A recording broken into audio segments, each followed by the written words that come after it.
사람은 누구나 자기가 좋아하는 관심 분야, 그걸로 세상을 봅니다.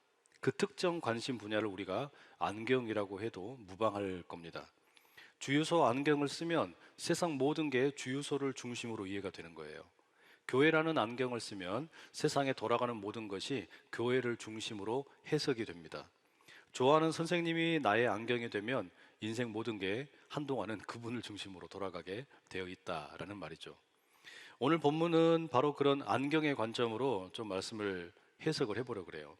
바울이 앞서 1장에서 고린도 교회 성도들에게 상당히 비판적인 이야기를 많이 했습니다. 어떻게 주님의 몸된 교회가 파당이 있을 수 있는지 지적을 합니다. 그것은 본질을 잃어버렸기 때문이라고 말을 해요.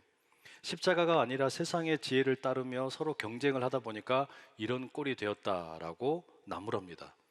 그러나 십자가의 어리석음이 사람의 지혜로움보다 훨씬 더 뛰어나다라고 호소를 합니다. 전반적인 분위기를 보면 상당히 무겁죠. 그리고 비판적이고 날카롭습니다. 고린도 성도들 당신들이 문제라고 이렇게 지적을 하는 거예요. 그런데 2장으로 넘어와서 오늘 1절에서 5절 이 말씀을 보면 그 방향이 좀 바뀌게 됩니다. 1절의 말씀 한번 같이 읽어보실게요. 시작. 형제들아, 내가 너희에게 나아가 하나님의 증거를 전할 때에 말과 지혜의 아름다운 것으로 아니하였나니. 형제들아, 내가 이렇게 시작을 하죠. 내가라고 하는 이 단어를 가만히 보니까 바울이 자기 이야기를 하는 거예요. 더 이상 고린도 교회 성도들 당신들이 문제다 이렇게 이야기하는 게 아니라 자기 이야기를 좀 들려주겠다는 겁니다. 일종의 자기 간증이죠. 그럼 바울이 들려주려고 하는 자기 이야기의 내용이 뭐냐? 2절에 이렇게 적고 있습니다. 함께 읽어보실게요. 시작. 내가 너희 중에서 예수 그리스도와 그가 십자가에 못 박히신 것 외에는 아무것도 알지 아니하기로 작정하였습니다. 아주 강력한 표현이죠. 내가 작정을 했다. 십자가에 못 박히신 예수 그리스도 외에는 아무것도 알지 아니하기로 작정을 했다. 대단히 강한 표현이에요. 엄청난 무슨 결단 또는 어떤 다짐 이런 게 녹아 있는 겁니다. 여러분, 이건 바울이 1장 23절에서 이미 밝혔던 내용입니다. 유대인들에게는 걸림돌이고 헬라인들에게는 미련한 것일지 모르지만 자신은 십자가에 못 박히신 예수 그리스도만 증거한다는 거예요. 이걸 달리 말하면 바울에게 있어서 십자가에 못 박히신 예수 그리스도가 자기 인생의 본질이 되고 힘이 되고 능력이 되고 쉽게 말하면 안경이 된다라는 거예요. 그러니까 바울은 다른 어떤 안경이 아니라 십자가라고 하는 안경을 끼고 살았고, 그리고 그 십자가라는 안경을 끼고서 설교를 하고 복음을 전했다라는 말이죠. 그런데 여러분, 어찌 보면 이 표현이 교회 안에서 어떤 그 신앙을 북돋우기 위한 표현으로서는 적절할 수 있지만 조금 너무 과장된 것은 아닌가라는 생각이 들 수도 있습니다. 왜냐하면 아무리 그래도 그렇지 십자가에 못 박히신 예수 그리스도 외에 다른 것은 일체 내가 알려고 하지 않았다? 여러분, 이게 이해가 되세요? 특히나 사도행전 17장 기록에 의하면 바울이 아덴이라고 하는 동네에서 회당에서는 유대인들을 만나서 그들과 논쟁을 했습니다. 그리고 길거리에서는 에피쿠로스 또 스토아 학파의 학자들을 만나서 그 철학자들과 함께 논쟁을 했어요.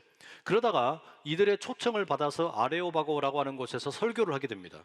이때 하는 설교의 내용을 보면 그냥 단순히 복음에 대한 이야기만 하는 게 아니라 어떤 헬라 철학적인 그런 내용들을 같이 곁들여서 설교를 합니다. 그렇게 아주 멋진 설교를 한단 말이에요. 그러니까 바울의 과거의 행적을 봐도 십자가에 달린 예수 그리스도 외에 다른 건 내가 일체 알려고 하지 않았다, 일체 다른 것은 이야기하지 않았다, 이건 조금 과장된 것처럼 느껴집니다. 그리고 이것은 여러분, 우리도 마찬가지예요. 우리가 이것을 어떤 신앙을 북돋우기 위한 표현으로서 이해할 수 있어요. 그러나 내가 십자가에 못 박히신 예수 그리스도 외에 다른 것은 일체 알지 않겠다, 그럼 여러분, 이건 뭐가 되냐면 이를테면 성경 만능주의가 될 수 있어요. 뭐 하려고 과학을 공부해? 뭐 하려고 컴퓨터를 공부해? 뭐 하려고 영어나 수학이나 국어를 공부해? 성경에 다 답이 있는데, 성경의 모든 문제에 답이 있는데, 이런 태도가 여러분 과연 옳을까요? 나는 십자가에 못 박히신 예수 그리스도 외에 다른 것은 일체 알려고 하지 않겠다? 이게 오해하게 되면, 성경 만능주의처럼 오해하게 되면 신천지와 별반 다를 바가 없게 되는 겁니다. 그러니까 왜 바울이 십자가에 못 박히신 예수 그리스도 외에는 다른 것은 일체 알지 아니하겠다, 이 이야기를 왜 하는지를 우리가 자세히 살펴볼 필요가 있어요. 이 말의 의미가 뭐냐라는 거죠. 그 첫 번째 의미는요, 십자가 안경을 쓴다는 거, 내가 십자가에 달리신 예수님 외에 다른 것은 일체 알지 않겠다라는 거, 이건 다름 아니라 나에게서 능력이 나와서 여러분이 믿음을 갖게 된 것이 아니라 십자가에 달리신 예수님을 통해 여러분이 믿음을 갖게 되었다, 그걸 말하고 있는 겁니다. 고린도 교회의 문제 첫 번째로 지적된 게 뭐였습니까? 분열이었잖아요. 왜 교회가 바울파, 아볼로파, 그리스도파, 게바파 이렇게 나누어졌습니까? 사실 그 문제의 본질은 뭐예요? 복음의 본질, 예수 그리스도가 아니라 설교자를 더 좋아하다가, 설교자를 추앙하다가 그렇게 된 거죠. 설교자에게 마음을 빼앗겨서 그렇게 된 겁니다. 그래서 바울이 말하는 거예요. 꼭 잊지 마십시오. 내가 여러분들에게 믿음을 일으킨 게 아니에요. 내 설교를 통해서 여러분들이 믿게 된 것은 맞지만 내 어떤 무슨 지혜나 지식이나 이런 걸 통해 여러분이 믿음을 갖게 된 게 아니라 이 설교 속에 선포된 십자가에 못 박히신 예수 그리스도를 통해 여러분은 믿음을 갖게 된 겁니다. 오직 예수님만이 여러분에게 믿음을 주실 수 있는 분입니다. 이거 이야기하는 거예요. 설교도 마찬가지입니다. 어떤 설교를 들으면 야, 이 설교자 참 정말 설교 잘한다, 이 설교자 정말 대단한 분이다, 이런 느낌을 받아요. 그런데 또 다른 설교에서는요, 야, 이건 내 이야기네, 이거 완전히 내 속에 있는 것을 끄집어내서 그대로 이야기하는 것 같네, 야, 근데 하나님 정말 대단하신 분이네, 예수님은 정말 너무 멋지신 분이네, 성령님께서 지금도 나와 함께 하신다 그러니까 정말 너무나 위로가 된다, 이와 같은 반응이 나오기도 한단 말이에요. 여러분 생각하시기에 어떤 설교가 좋은 설교이겠어요? 당연히 후자이죠. 바울이 지금 그렇게 주장하고 저도 그렇게 믿습니다. 무슨 말이냐? 진짜 좋은 설교는 정말 좋은 노래처럼 그 설교가 사람이 어떠니 저쩌니, 설교자가 어떠니 저쩌니, 이게 중요한 게 아니라 그게 내 이야기처럼 받아들여지게 되고 내 인생을 돌아보게 만들고 궁극에는요, 아, 나 하나님 더 믿고 싶다, 예수님 더 의지하고 싶다, 성령님 따라 살고 싶다, 이 결단에 이르게 하는 게 진짜 좋은 설교란 말이에요. 그래서 바울이 말하는 게 뭡니까? 설교자 목소리가 어떤지, 그 사람이 얼마나 많은 무슨 지혜를 가지고 있는지, 학력이 어떤지, 집안 출신이 어떤지 이런 거 따지지 말아라. 그런 것들로는 성도들에게 절대로 믿음을 일으킬 수가 없다. 오로지 십자가에 달리신 예수 그리스도만이 우리에게 믿음을 일으키실 수 있고 신앙을 성장시키실 수 있고 우리의 믿음의 결단을 이끌어내는 분이다 라고 말하는 겁니다. 성도 여러분, 십자가에 달리신 예수 그리스도를 그렇게 만나실 수 있기를 축복합니다. 십자가에 안경을 낀다는 거, 그 다른 게 아니에요. 내 믿음을 일으킬 수 있는 분, 십자가에 달리신 예수 그리스도밖에 없다. 그분이 유일한 길이다. 이걸 믿는 거란 말이죠. 두 번째, 우리가 여러분 십자가 안경을 쓴다라는 거, 나는 십자가에 달리신 예수 그리스도 외에 다른 것은 일체 알려고 하지 않겠다라는 이 바울의 표현, 그 속에 담겨 있는 두 번째 의미는 뭐냐면, 이 십자가에 달리신 예수 그리스도 복음을 전하는 방식이 뭐냐? 연약함의 방식으로 이 복음을 전하면 하나님의 능력이 나타난다는 거예요. 십자가의 안경을 쓰면 연약한 방식으로 복음을 전하게 되고 그러면 하나님의 능력이 나타난다. 3절의 말씀 한번 읽어보세요. 3절 함께 읽습니다. 내가 너희 가운데 거할 때에 약하고 두려워하고 심히 떨었노라. 바울이 여기에 보면 여러분, 자신이 어떻게 십자가에 달리신 예수 그리스도를 전했나, 그 방법에 대해서 이야기합니다. 이게 왜 중요하냐면 그 중요한 핵심 메시지가 뭔지, 그것이 십자가에 달리신 예수 그리스도라는 것은 이제 알았어요. 근데 실질적인 문제가 있는데 이 복음을 어떻게 전할 거냔 말이에요. 어떤 자세로 전할 거냐, 여기에 대해서 바울이 하는 이야기가 뭡니까? 나는 이 복음에 대해서 당대의 무슨 헬라 철학자들이나 웅변가들처럼 나를 자랑하고 내 지식을 뽐내고 내 집안을 자랑하고 이런 것으로 하지 않고 오히려 연약함과 두려움과 떨림으로 했다는 거예요. 그게 십자가에 못 박히신 예수 그리스도를 더 돋보이게 하고 두드러지게 만드는 좋은 길이다 생각했기 때문이라는 거죠. 그런데 고린도 후서 10장 10절에 보면 바울의 이런 자세에 대해서 비판하는 목소리가 있습니다. 그들의 말이 그의 편제들은 무게가 있고 힘이 있으나 그가 몸으로 대할 때는 약하고 그 말도 시원하지 않다 하니, 이게 바울의 경쟁자들이 하는 이야기였습니다. 이 바울과 함께 어떤 그 복음을 전하는 사람들 가운데 비판하는 사람들이 있었는데, 이들이 바울에 대해 뭐라고 말하냐면, 바울이 쓴 글을 읽어보면 참 뛰어난데 그를 만나서 이야기를 들어보면 별거 없더라. 너무 사람이 약하다. 근데 이 약하다는 말이 영어 성경에는 unimpressive 이렇게 돼 있더라고요. 인상적이지 않다는 거예요. 또 이 바울이 가만히 보니까 시원치가 않아. 이야기를 하고 나면 뭔가 그냥 뻥 뚫린 듯한 그런 어떤 시원함이 있어야 되는데, 이게 뭐 아무것도 남는 게 없다, 아무것도 없다, 이런 이야기예요. 그런데 여기 사용되는 이 약하다, 시원하지 않다, 이와 똑같은 그 헬라어 단어가 고린도전서 1장 27절, 28절에 나옵니다. 우리가 이미 읽어봤던 내용이죠. 그러나 하나님께서 세상에 미련한 것들을 택하사 지혜 있는 자들을 부끄럽게 하려 하시고, 세상에 약한 것들을 택하사 강한 것들을 부끄럽게 하려 하시며, 하나님께서 세상에 천한 것들과 멸시받는 것들과 없는 것들을 택하사 있는 것들을 폐하려 하시나니. 이 구절에서 여러분, 27절에 약한 것들, 또 28절에 멸시받는 것들, 이게 고린도후서 10장 10절에 나오는 연약함과 시원하지 않음, 그 바울을 묘사하는 단어와 똑같습니다. 그 무슨 이야기냐면, 자기 지식을 자랑하고 자기 어떤 수사학적인 기교를 자랑하는 사람들이 볼 때는 바울은 너무 인상적이지가 않아요. 연약해요. 또 바울은 너무나 시원하지가 않아요. 남는 게 없는 것 같아요. 그런데 고린도전서 1장 27절, 28절 읽어보니까 바로 그런 사람들을 들어서 하나님이 강한 자들을 부끄럽게 하시고 뭔가 가지고 있다고 자랑하는 사람들을 아주 낮추시더라는 이야기예요. 다시 말하면 십자가에 달리신 예수 그리스도를 증거하는 가장 좋은 방법이 뭐냐? 두려움과 떨림과 연약함이더라라는 겁니다. 이게 참 희한한 거예요. 그죠? 보통 여러분, 우리가 누군가를 설득하려고 하면 어떻게 합니까?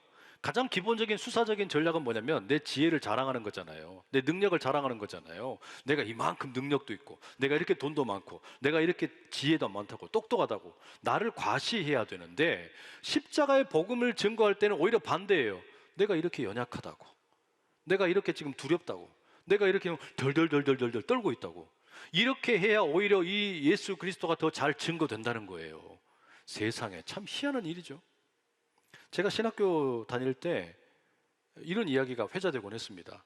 한국 교회에서 큰 목회하시는, 그러니까 그 큰 교회 목회하시는 목사님들 보면 특징이 있더라. 다 한 번씩은 죽었다가 살아난 분들이다. 그러면서 뭐라 그러냐면, 신학생 여러분들도 큰 목회하고 싶으면 빨리 죽었다 살아나세요. 이런 이야기가 회자가 됐어요.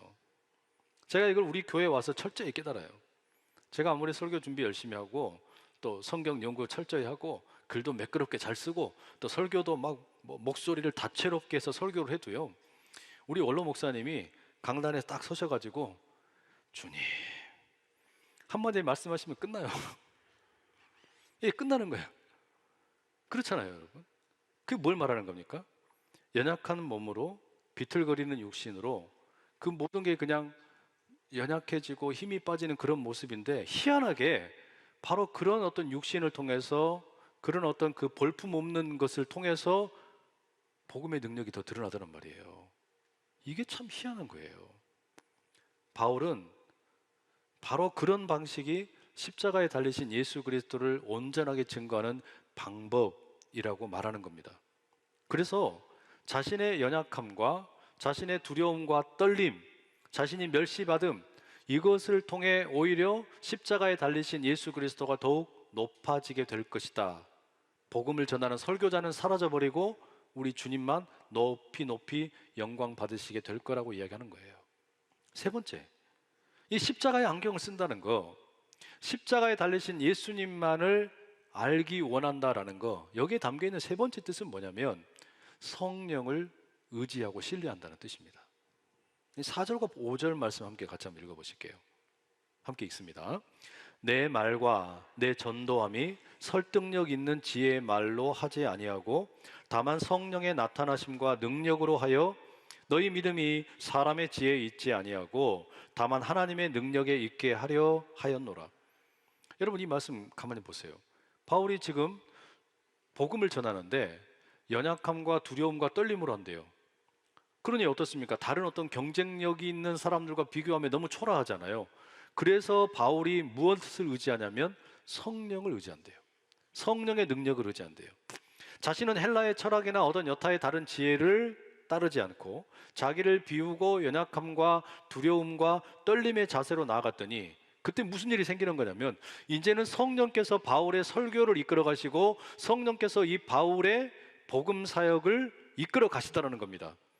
그리고 그 결과 무슨 일이 나타나냐? 5절에 의하면 이 성령의 능력이 설교를 듣던 성도들에게 임하게 되는데 바로 그때 복음을 듣던 사람들이 믿음을 갖게 되더라는 거예요. 내가 그렇게 막 열심히 외치고 내가 그렇게 막 소리를 지를 때는 사람들이 그렇게 믿음을 갖는 것 같지 않던데 도리어 연약함과 두려움과 떨림으로 성령을 의지하면서 설교를 하고 복음을 전했더니 성령께서 그때부터는 이제 이 설교를 들어 사용하셔서 사람들 가운데 믿음을 일으키는 역사가 펼쳐지더라는 겁니다. 여러분, 이건 참 중요한 고백입니다. 자기의 어떤 실존적인 경험으로부터 우러나온 거죠. 가만히 생각해 보세요. 여러분, 언제 믿음을 갖게 되셨어요? 그때가 언제인지 가물가물하시나요? 정확히 기억은 나시지 않겠지만 우리가 믿음을 어떻게 갖게 되었나 한번 생각을 해보세요. 믿음이라고 하는 것은 양면성이 있습니다.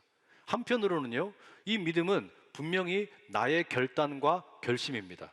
내가 이제 오늘부로 예수님 믿어야지, 예수님을 나의 주님으로 영접을 해야지, 분명히 내 믿음의 어떤 결단과 결심이 있는 거죠. 그죠? 그 중요한 면입니다. 그러나 이게 전부가 아니에요. 이보다 더 근원적인 차원으로 가면 내가 어떻게 이 믿음의 결단과 결심에 이르게 되었을까?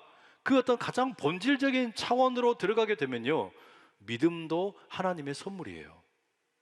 믿음도 하나님께서 우리 가운데 역사하시는 면이 있다는 말입니다. 이게 바로 지금 바울이 말하고 싶은 겁니다.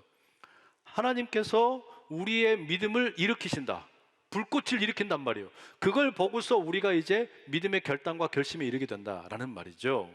그래서 바울이 뭐라고 말한 겁니까? 지금까지 이야기했던 내용을 정리해 놓고 보면 이런 거예요. 설교자로서 나는 십자가에 달리신 예수 그리스도 외에 다른 것은 알려고 하지 않는다. 다시 말하면 예수 그리스도의 십자가가 우리의 믿음을 일으킨다. 이걸 확실하게 믿고 있는 거예요. 이게 설교의 본 내용이다. 그럼 이 설교의 내용을 어떻게 전할 거냐? 내 지혜나 내 지식으로 뭐 헬라 철학자들처럼 하지 않는다. 나는 오로지 연약함과 두려움과 떨림으로 이 설교를 한다. 그리고 그러면 성령께서 바울의 설교를 주도하시고 이끌어 가신다. 그리고 설교를 듣는 사람들이 성령에 의해서 감화 감동을 받게 되고 거기에서 그 믿음의 스파크가 일어난다는 거예요. 그래서 사람들이 믿음의 결단을 하게 되더라라는 거죠. 여러분, 그래서 이 재미있는 표현이 2절에 나와요. 십자가에 달리신 예수 그리스도, 십자가에 못 박히신 예수 그리스도. 여기에서 십자가에 못이 박혔다라고 하는 이 동사 표현을 보면 헬라어 문법을 뜯어놓고 보면 현재 완료형 수동태 분사입니다. 뭔 소리다냐 싶을 텐데 그러니까 쉽게 말씀드리면 어떤 거냐면 어떤 행위가 과거에 이미 완료되었어요. 끝났어요. 그런데 그것의 효과가 현재까지 계속해서 진행되고 있는 행동을 가리키는 겁니다. 자, 여러분, 예수님께서 십자가에 돌아가신 것은 이미 끝난 일입니다. 그죠? 예수님은 이미 2000년 전에 십자가에 달려 돌아가셨어요. 이건 과거에 완료된 일이에요. 그런데 희한하게 설교자가 연약함과 두려움과 떨림으로 십자가에 못 박히신 예수님을 선포하면서 성령님께서 그 설교 가운데 역사를 하게 되면 무슨 일이 벌어지냐면 설교를 듣는 사람들이 2000년 전에 돌아가신 그 예수님이 오늘 나를 위해 죽으셨다라고 느끼게 된다는 거예요. 2000년 전에 분명히 있었던 일인데 그 효과가 오늘 일어나게 된다는 겁니다. 이 말을 지금 하고 싶은 거예요. 이것은 사람의 지혜나 사람의 어떤 철학이나 수사적 기법으로 되는 일이 아니라는 거예요. 오로지 성령께서 우리 모두를 감동시키셔야만 2000년 전에 돌아가신 그 예수님의 이야기가 비로소 내 이야기가 된다는 거예요. 이게 내 이야기가 되는 거예요. 예수님이 왜 십자가에서 피 흘리셨나? 나를 위해서 피 흘리셨다. 다른 누구의 이야기가 아니라 내 이야기가 되는 거예요. 그래서 우리가 좋은 노래를 들을 때, 감동적인 노래를 들을 때 그 노래 무슨 뭐 그걸 따지고 무슨 노래 부르는 사람이 어떻고 악기가 어떻고 음정이 어떻고 이런 거 다 잊어버리고 그냥 야, 이 노래는 내 이야기다. 이렇게 우리가 그냥 감동을 하는 것처럼 설교 가운데도 예배 가운데도 바로 그런 역사가 일어난다는 거예요. 그 설교를 듣는 가운데, 예배를 드리는 가운데 십자가에 달리신 예수 그리스도의 그 구원의 사건이 내 이야기가 되는 거예요. 그게 내 이야기가 되고, 그래서 그 주님이 다른 누구의 구세주가 아니라, 다른 누구의 메시아가 아니라 나의 구세주가 되시고, 나의 메시아가 되시고, 나의 치료자가 되시고, 나의 친구가 되시고, 나의 위로자가 되신다. 이게 고백이 되는 역사가 펼쳐지게 된다라는 이야기입니다. 여러분, 우리의 예배 가운데, 이 설교 가운데 바로 그런 역사가 여러분 모두 가운데, 우리 모두 가운데 임하기를 간절히 축복합니다. 이게 여러분 예배의 부흥이에요. 영적인 부흥이라는 게 이런 거예요. 최근에 미국의 켄터키 주에 있는 에즈베리라고 하는 그 도시에서 일어난 부흥 이야기가 많은 사람들의 입에 회자됩니다. 제가 장신대 신학교 다닐 때 교환학생으로 그 켄터키 주에 있는 루이빌이라고 하는 곳으로 갔었거든요. 그래서 그 에즈베리라고 하는 그 동네를 조금 알아요. 근데 거기에 에즈베리 대학교라고 그렇게 크지 않은 조그마한 대학이 있어요. 기독교 대학입니다. 근데 이게 어떤 일이 벌어진 거냐면, 기독교 대학이니까 매일같이 학교 예배당에서 채플 예배를 드립니다. 근데 어느 날과 다름없이 예배가 끝나고 이제 모두가 다 흩어졌어요. 몇 명의 학생들이 예배 끝난 다음에 그냥 함께 모여서 이제 기도를 하는데, 갑자기 이 친구들이 성령의 아주 그냥 감동을 받게 됩니다. 성령의 역사가 나타난 거예요. 이 소식을 교수님들에게도 이야기하고 학생들에게도 이야기했더니 다 그 자리로 막 몰려든 겁니다. 함께 몰려들어서 거기에서 몇 주간 동안 계속 예배를 드리게 된 거예요.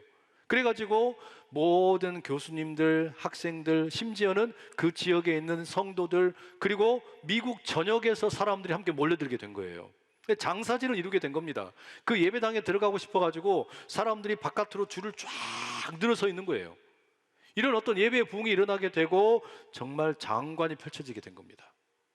그런데 여러분, 이 에즈베리 부흥에 대해서 뭐 이런 말도 있고 저런 말도 있을 수 있는데, 분명하게 말할 수 있는 게 몇 가지 있어요. 그게 뭐냐? 첫째는요, 거기에 무슨 유명한 설교자가 있었던 게 아니에요. 뭐 엄청난 무슨 뭐 빌리그레엄 목사님 같은 그런 대단한 분이 거기 계셨던 게 아니에요. 또 거기에서 그럼 찬양을 인도하는 뭐 찬양팀이 어마어마하게 막 훌륭한 팀이었냐? 아니에요. 아주 평범한 학생들이 그 찬양을 이끌고 그 예배를 인도를 했어요. 그런데 말이죠, 희한하게 별것 없는 것 같은 설교자를 통해서, 별것 없는 것 같은 그 학생들 찬양팀을 통해서 거기 모인 사람들 모두가 성령의 역사를 경험하게 된 거예요. 여러분, 에즈베리에 일어나는 이런 부흥이 우리 안산 땅에도 일어날 수 있기를 축복합니다. 우리 가운데도 바로 그런 부흥이 일어날 수 있기를 간절히 소망합니다. 그게 다른 게 아니에요. 유명한 사람을 데려다 놓고 되는 게 아니에요. 유명한 찬양팀을 데려다 놓고 되는 게 아니에요. 그저 우리가 간절한 마음으로 몇 가지를 함께 구할 때 이런 일들이 일어나는 겁니다. 그게 뭡니까? 여러분의 설교자를 위해서 기도하는 거예요. 연약함과 두려움과 떨림으로 십자가에 달리신 예수 그리스도 외에 다른 것은 전하지 않도록, 또 여러분의 찬양대, 여러분의 찬양팀을 위해서 기도하는 거예요. 찬양을 통해서 하나님의 영광을 드러내는데, 연약함과 두려움과 떨림으로, 기교도 중요하고 음정도 중요하고 다 중요하지만 정말 중요한 건 뭡니까? 십자가에 달리신 예수 그리스도가 찬양 가운데서 역사하실 수 있도록. 그리고 여러분 자신을 위해서 기도하셔야 돼요. 내가 이 예배를 드릴 때마다, 이 예배에 참석한 내가, 설교를 듣고 찬양을 하고 기도를 하는 내가 연약함과 두려움과 떨림 가운데 이 하나님의 역사 가운데 나갈 수 있도록, 바로 그때 여러분, 우리의 예배를 통해 성령께서 일하시고, 우리의 찬양을 통해 성령께서 일하시고, 우리의 설교를 통해 성령께서 일하셔서 우리 안에서 믿음을 일으키시고, 이 믿음을 강하게 하시고, 이 믿음을 성숙해 하시고, 우리 모두를 주의 제자로 귀하게 사용하실 줄로 믿습니다. 바로 그런 부흥을 꿈꾸는 거예요.